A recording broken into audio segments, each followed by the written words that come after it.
Nos enorgullece estar siempre un paso adelante. No te contamos lo que acaba de suceder, te contamos lo que va a suceder, y obviamente eso es más valioso para los inversores. Todo el sistema monetario internacional no está impulsado por la Fed, sino por los eurodólares, el dinero que los bancos se prestan entre sí para poder respaldar sus balances y ofrecer préstamos o transacciones a los clientes, si así lo desean.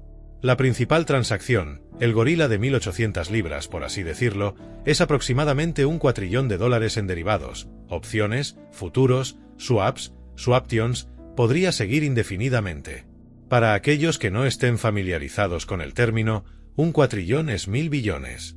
Así que tenemos alrededor de $1 cuatrillón o 1.000 billones en derivados.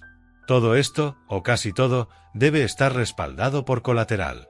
Si soy un fondo de cobertura y tú eres Morgan Stanley, y te llamo para pedir un intercambio de retorno total de $5.000 millones en acciones, básicamente un derivado de una cesta de acciones que puedo comprar y vender todo el día hasta 5.000 millones, no poseo realmente las acciones, solo tengo un intercambio de 5.000 millones contigo. Entonces, tú sales y compras las acciones para cubrir tu posición. Harás eso por mí si soy un fondo de cobertura suficientemente grande, un fondo soberano o una institución. Pero quieres colateral. No tengo que darte 5.000 millones en colateral, solo lo suficiente para cubrir las pérdidas de mercado. Si pierdo dinero en ese trato, te daré ese monto en colateral hasta que cerremos el trato, etc. El colateral es la clave de toda la estructura del $1 cuatrillón que describí. ¿Qué puede ser colateral? Básicamente, valores. Pero estamos en una etapa en la que los bancos, los fondos de cobertura y otros se están volviendo suspicaces o nerviosos sobre el crédito de los demás, y estos son los primeros signos de una crisis global de liquidez, que es diferente de una recesión y de una crisis financiera común. Una crisis de liquidez es cuando te preparas para apagar las luces. ¿Qué es un buen colateral? Solían ser muchas cosas, pero hoy en día, los bancos dicen entre ellos o a sus clientes: no queremos tus corporativos, no queremos tus hipotecas tontas, ni siquiera queremos bonos del tesoro que tengan más de 2 años, queremos bonos del tesoro con descuento, facturas de 6 meses, facturas de 4 semanas, facturas de 30 días. La forma más líquida absoluta de colateral. Primero, hay una escasez de eso, hay una falta de colateral. Los bancos desesperados por mejorar sus balances piden bonos del tesoro y los están comprando a precios que producen rendimientos a la madurez más bajos de lo que la Fed te daría gratis. Si soy un banco y puedo llamar a la Fed, y la Fed me dará algunos bonos del tesoro a cambio de efectivo, bajo un acuerdo, con una tasa de interés sobre el efectivo de cualquier valor, ¿por qué saldría al mercado a pujar por un bono del tesoro que me paga menos de lo que la Fed me dará con una llamada telefónica? La respuesta es que necesitas el bono. En otras palabras, no necesitas un balance expandido, no necesitas más crédito de la Fed, necesitas ese bono para usarlo como colateral en este $1 cuatrillón en derivados. Y eso es lo que está sucediendo. Entonces, ¿cómo obtengo un bono si soy Deutsche Bank, Credit Suisse, UBS, Unicredit, Barclays o cualquier otro? Necesito dólares. Los bonos están denominados en dólares, así que si quiero comprarlos, necesito obtener algunos dólares. Hay una enorme demanda de dólares que se pueden usar para comprar valores del tesoro y utilizarlos como colateral para apuntalar el balance. Y eso es lo que está sucediendo tras bambalinas, esa es la tubería, por eso el dólar es fuerte a pesar de que todo sobre la economía de Estados Unidos es débil.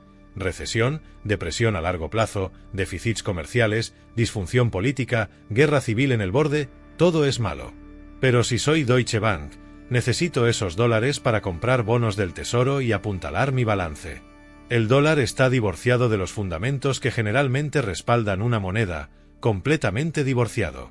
Puedes decir que ha sido así desde 1971, pero con buena gestión, con Henry Kissinger y el acuerdo petrodólar, James Baker con el acuerdo Plaza y el acuerdo Louvre, Alan Greenspan, el maestro, y todo eso, y buen crecimiento durante los 90, Bill Clinton, tuvimos las expansiones más largas y fuertes en la historia de Estados Unidos. Esa es la buena noticia, con muy baja inflación. No vimos mucha inflación hasta recientemente en los últimos años. No había mucha inflación, de hecho, había un poco de deflación. Entonces, de repente, la confianza en el dólar, que se mantenía a pesar de la ausencia del patrón oro, uno pensaría que comenzaría a erosionarse, excepto si no puedes obtenerlo o no puedes obtenerlo a un precio adecuado o el dólar se vuelve demasiado fuerte, etc. Lo que sucede es que los bancos están reduciendo sus balances y es solo cuestión de tiempo, en mi opinión, no garantizado, pero podríamos ver una situación donde de repente algún jugador importante quiebra, no puede cumplir con una llamada de colateral o un banco entra en apuros o hay una corrida bancaria. Ahora estamos de vuelta en 2008. Esto no se parecería a 2020, se parecería a 2008, pero peor.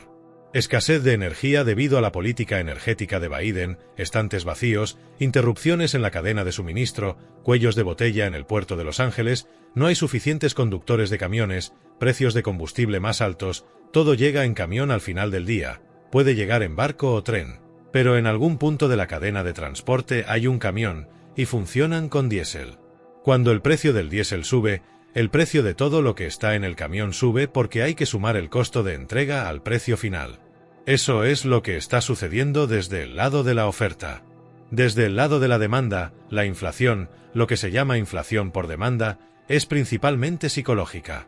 Cuando los consumidores creen que los precios van a subir, por cualquier razón, tal vez realmente están subiendo y extrapolan eso o tienen otras razones para creerlo, lo que hacen es adelantar la demanda.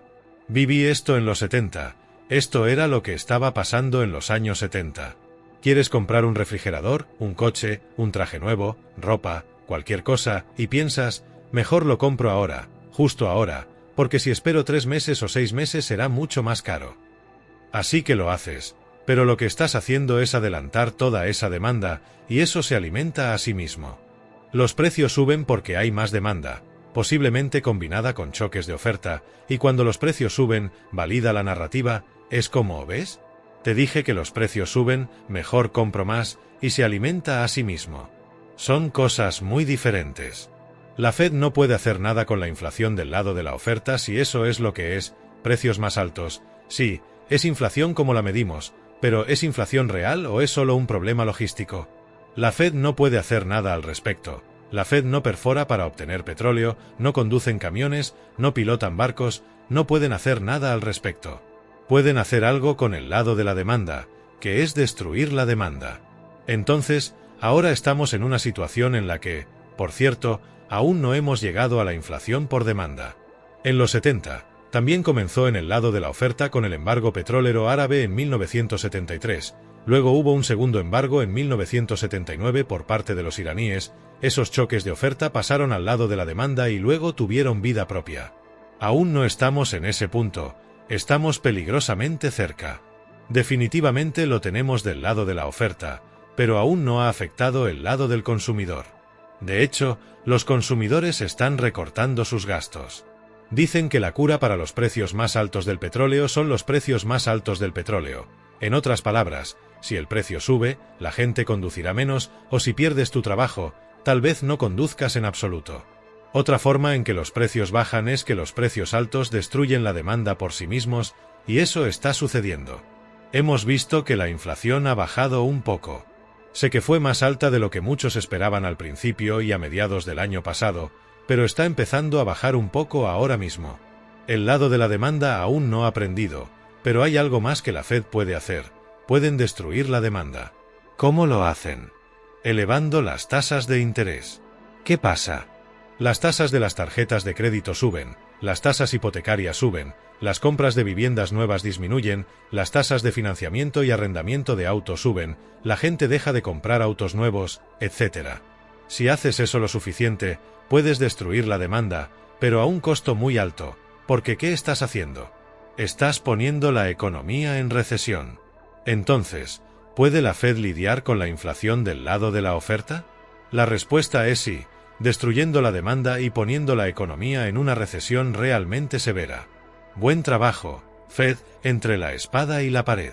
Déjalo pasar y tomará mucho tiempo arreglar el lado de la oferta o aplasta la demanda tanto que se arregla por sí misma, pero a un costo muy alto, y la Fed está haciendo lo segundo.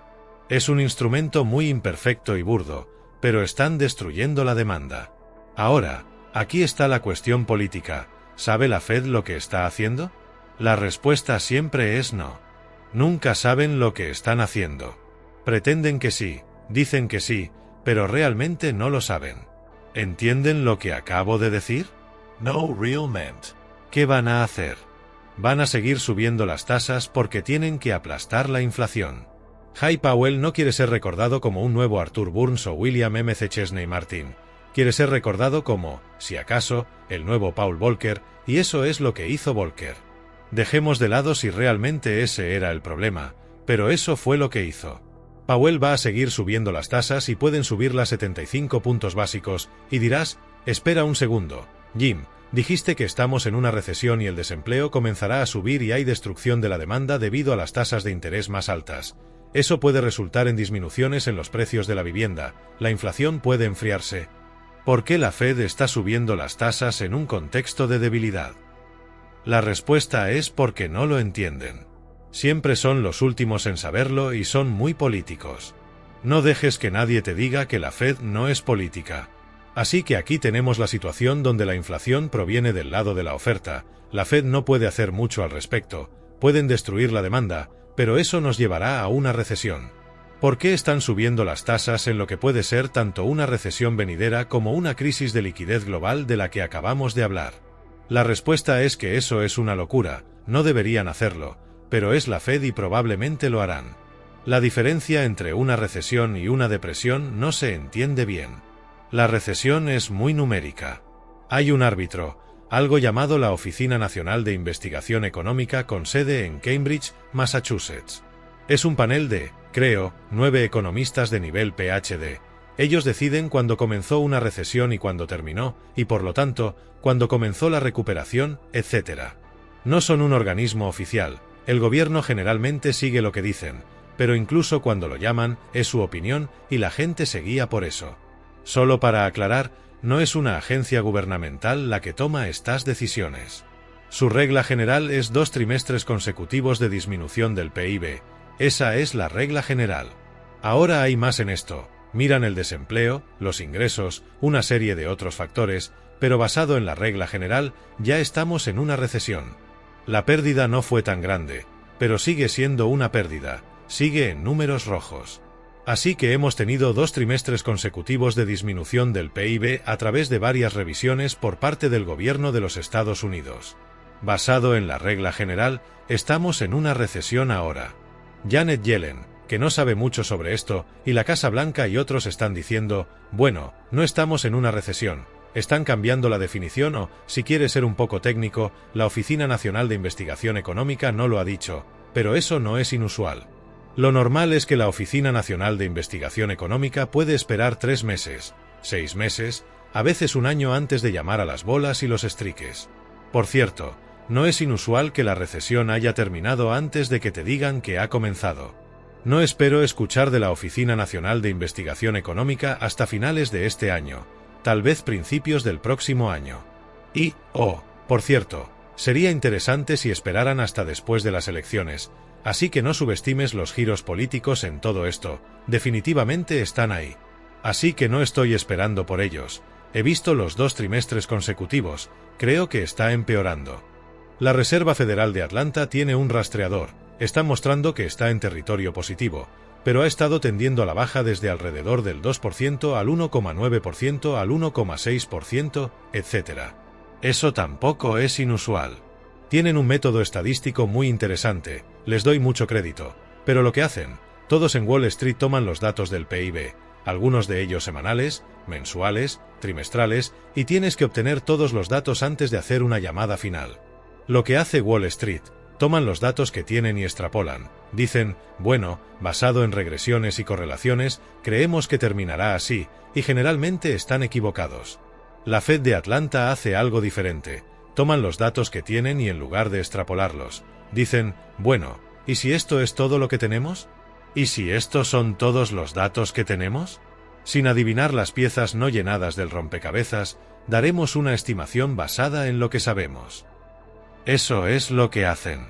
Pero uno de los resultados de eso es que la estimación, nuevamente, es un método riguroso, la estimación tiende a disminuir con el tiempo, porque si estás en recesión y está empeorando, por definición, las piezas malas vendrán más tarde en el trimestre.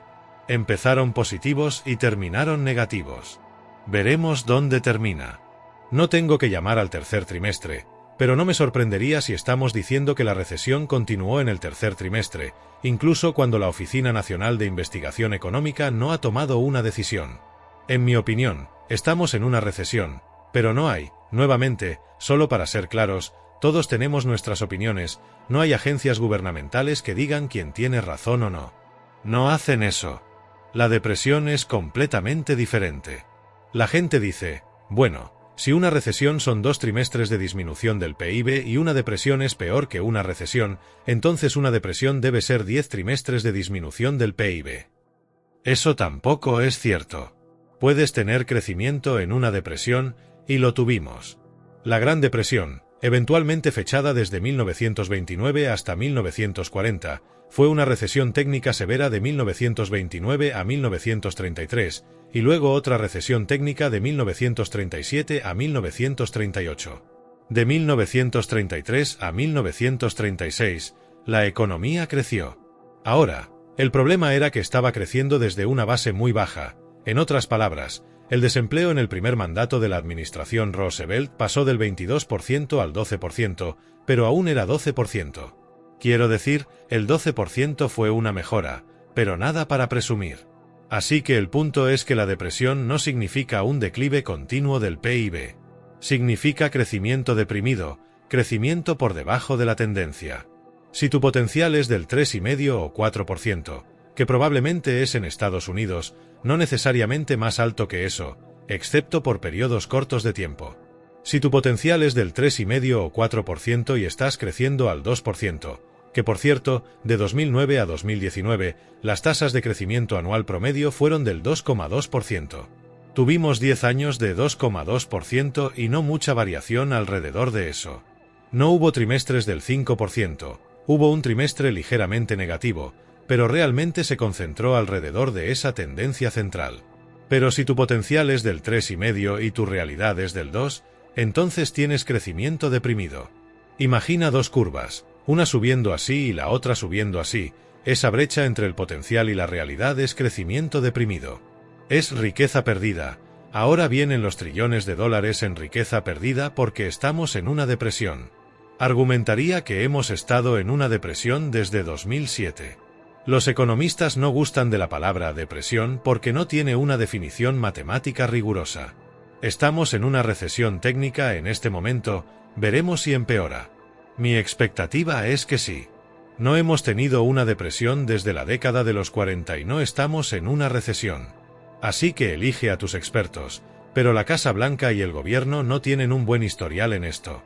En lo que respecta al dólar, la gente dice, bueno, tenemos déficits presupuestarios masivos, los hemos tenido por un tiempo, pero ahora son múltiples trillones de dólares por año. El déficit base entrando en la administración Biden era de $1 trillón por año. Cuando digo base, es como ese es el déficit si no haces nada, mantienes todos los programas en marcha y los impuestos más o menos igual. Pero se han acumulado, de hecho, desde Trump y la pandemia, un proyecto de ley de alivio de $2 trillones en mayo-junio de 2020, otro proyecto de ley de alivio de aproximadamente $1 trillón al final del mandato de Trump en diciembre de 2020. Biden entra y dice, bueno, puedo superar eso, Trump tuvo su proyecto de ley de alivio, yo tendré el mío. Tuvimos el Acta de Recuperación Americana, o como se llame en febrero de 2021, fue de aproximadamente $2 trillones más. Luego tuvimos el proyecto de ley de infraestructura, que fue justo debajo de $1 trillón.